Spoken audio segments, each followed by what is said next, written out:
The Holy Gospel according to St. Matthew, the 14th chapter. Glory to you, O Lord. Now when Jesus heard of the death of John the Baptist, he withdrew from there in a boat to a deserted place by himself. But when the crowds heard it, they followed him on foot from the towns. When he went ashore, he saw a great crowd, and he had compassion for them, and cured their sick. When it was evening, the disciples came to him and said, "This is a deserted place, and the hour is now late. Send the crowds away, so that they may go into the villages and buy food for themselves." Jesus said to them, "They need not go away. You give them something to eat." They replied, "We have nothing here but 5 loaves and 2 fish." And he said, "Bring them here to me." Then he ordered the crowds to sit down in the grass. Taking the 5 loaves and the 2 fish, he looked up to heaven and blessed and broke the loaves, and gave them to the disciples, and the disciples gave them to the crowds. And all ate and were filled. And they took up what was left over of the broken pieces, 12 baskets full. And those who ate were about 5,000 men, besides women and children. The Gospel of the Lord. So last weekend, I began the sermon by recalling something Pastor Howard used to say. He was a retired pastor in our congregation years ago. And he used to say, you know, there's many people who like to serve God, but only in an advisory capacity. And it would be great if all we had to do is serve God in an advisory capacity. You know, just tell God what needs to be done, give God some helpful advice, and then let God take care of it. That is not how our relationship with God works, though, and one of the reasons is that Jesus won't put up with it. In today's Gospel reading, the disciples actually try to serve Jesus in an advisory capacity, and they don't get away with it. Jesus has just heard, as the story goes on, Jesus has just heard about the death of John the Baptist. So he decides that he really needs to get away, go to a quiet place by himself. So he gets in the boat with his disciples, and they set out across the lake. Now, if you have been inflicted by my slides of the Holy Land, and I've shown you pictures of the Sea of Galilee, the Sea of Galilee is a good-sized lake, but it's not that big. If you stand on the shore, any place on the lake, you can pretty much see the other side, and it's not really hard to see a boat, figure out where the boat is going. So people see where the boat is going, and they figure that's where Jesus is, and they travel around the lake, and they get there first. So when Jesus goes ashore, he sees a crowd of 5,000 people who have all traveled around the lake and are waiting for him. And yet, as much as Jesus wants to be alone to pray and to reflect, he has compassion on the crowds, and he decides that he's going to talk to them. He teaches them. He heals them. All the while, the disciples apparently are just sitting there watching the show. So, as the day wears on and gets late at night, or late into the afternoon, the disciples decide to serve Jesus in an advisory capacity. They go to Jesus and helpfully point out, as though he couldn't figure this out, that it's late in the day, and this is a deserted place, and there's no place to buy food, and because they're his friends and stuff, and they want to give him some helpful suggestions, they suggest that Jesus send the crowds away so that they can go into the towns and buy food for themselves. Notice, they don't offer to do this for Jesus. They just helpfully suggest that this is something Jesus could do, because it would be a good idea. Jesus says, "Gee, thanks for the helpful advice. I got a better idea. Let's do this instead. You give them something to eat." And so at that point, the disciples still think they're in advisor mode, and they point out helpfully that they only have 5 loaves of bread, and a loaf of bread is about the size of one of our probably pita bread loaves that we have for communion, and 2 fish. You know, Jesus, maybe you didn't pay attention in math class, but the math does not work. It just won't work. They advise him. And they're right, of course. The math will not work. If this is going to happen at all, Jesus is going to have to do a miracle. And as the story goes on, Jesus does, in fact, perform a miracle. But he performs the miracle only through the active participation of the disciples. Everybody gets fed, and there's stuff left over, but Jesus doesn't do it by himself. He tells the disciples they actually have to take what they have, bring it to him, and then take it and share it with the crowds. They end up being active participants in the miracle not simply spectators, not simply advisors. And it may be that because the disciples actually participated in this miracle and didn't just watch Jesus do the show, that they remembered it more than any other miracle. The story of Jesus feeding the 5,000 with the 5 loaves and the 2 fish is the only miracle story that is recounted in all 4 of the Gospels. It's the only one. And there are more impressive, to me, there are more impressive miracles. Jesus raising somebody from the dead or something like that.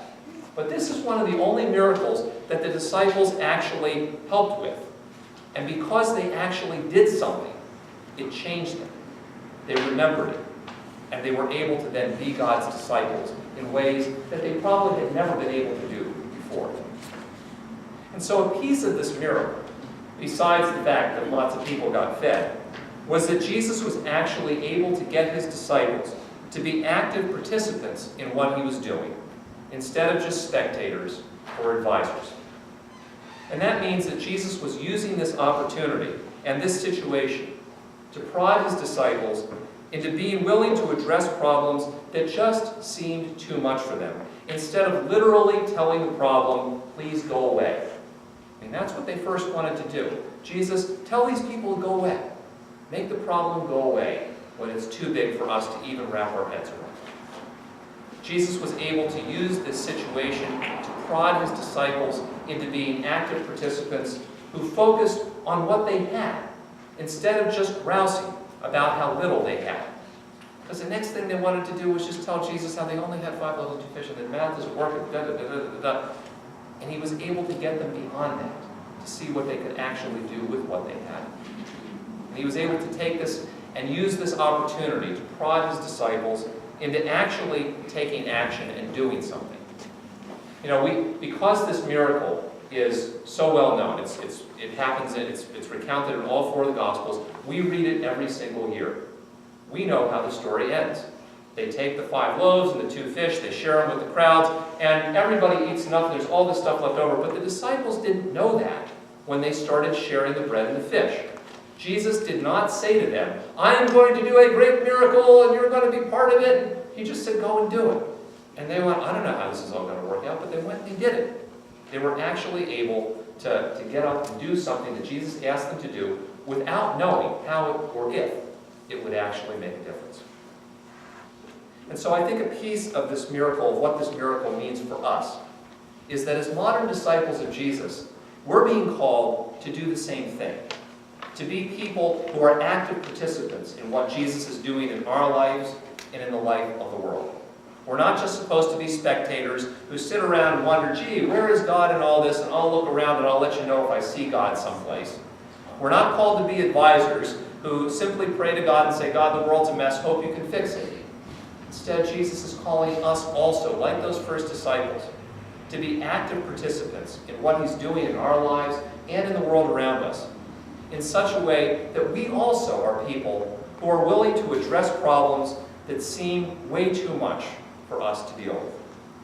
This is the first thing that makes it hard for me to deal with the problem. When I think, I read stuff about how bad our world, what a mess our world is, and what a mess the country is in, and what a mess the church is in, and all kinds of stuff. And I look at this stuff and I think about it, and I go, oh my gosh, I can't even barely wrap my brain around this. I just want to turn off my phone, stop reading my news feed. I want it to all go away. That's the first thing the disciples wanted to. And I wonder, how am I ever going to fix this mess? It's like 5,000 people with 5 loaves and 2 fish. How am I going to actually be able to solve this problem? And yet, well, that's the question I ask. The question that Jesus asks me, and the question that Jesus asks you, is not whether you can fix the problem. The first question is simply whether or not you're willing not to walk away. Because if you're willing not to walk away from the problem, then Jesus has something to work with. Jesus calls us to be active disciples, active participants in the life of the world and in what he's doing in our world in such a way that we also focus on what we have to address the problem, instead of grousing about how little we have. I know that when I face a problem that seems just absolutely insurmountable, that I don't have the resources to fix it, I feel like I got the 5 loaves and the 2 fish, and I can't fix this problem. And so my immediate reaction is to start grousing about how little I have, and how little I can do, and how little a difference I can actually make. And I find that I'm spending all this time and energy complaining about how little I have, and that's what the disciples were at first doing as well.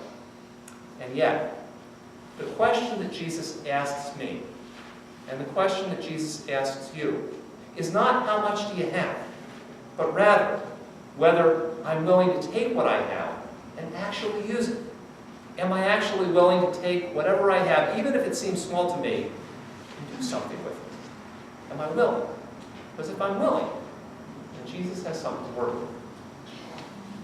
And Jesus calls us to be active participants in what we're doing in the world and in our own lives in such a way that we actually take that action to address problems, even when it doesn't seem like we're going to make a difference. Because like how those first disciples must have felt, sometimes I go, all right, I'm willing not to walk away from the problem, and I've got a little bit of resource, but you know what? I don't think I can make a difference. I don't have that much time. I don't have that much money. I don't have that much energy. Why invest the little bit of time and money and energy I have if it's not really going to make a difference? I want to make a difference. I want to feel like I've done something, and I want to know before I start spending all this stuff that it's going to make a difference. And yet, the question that Jesus asks me, and the question that Jesus asks you, is not whether you think or whether I think that I can actually make a huge difference by what I do, but rather whether I'm simply willing to take what I have and go do something with it, and then see what Jesus does with it. See what it is that God can do, even if, like those first disciples, I have no idea what Jesus is going to do, but I'm willing to actually take action anyway. And I don't know, in the end, whether Jesus will ever take something that I do and work a miracle through it.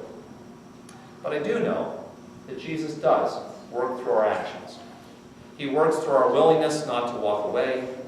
He works through our ability and our willingness to take what we have and actually use it. And I do also know that I probably will never really experience God acting in my life if I'm not willing to be an active participant. Jesus' miracles, like all of Jesus' life, were intended not to be spectator events, and they were not intended to be kind of moral examples so that we could give God or each other helpful advice. Instead, Jesus intends them to be a call to action. They were the inbreaking of God's kingdom in our real, everyday lives. They were invitations to be disciples who actually participate in the new things that God is doing. And they're also reminders from Jesus that if we actually want to see and experience God working in our lives, if we actually want to feel God's presence, then instead of simply being spectators or advisors, we have to be people who offer ourselves to be active participants in what God is doing in our lives and in the life of the world.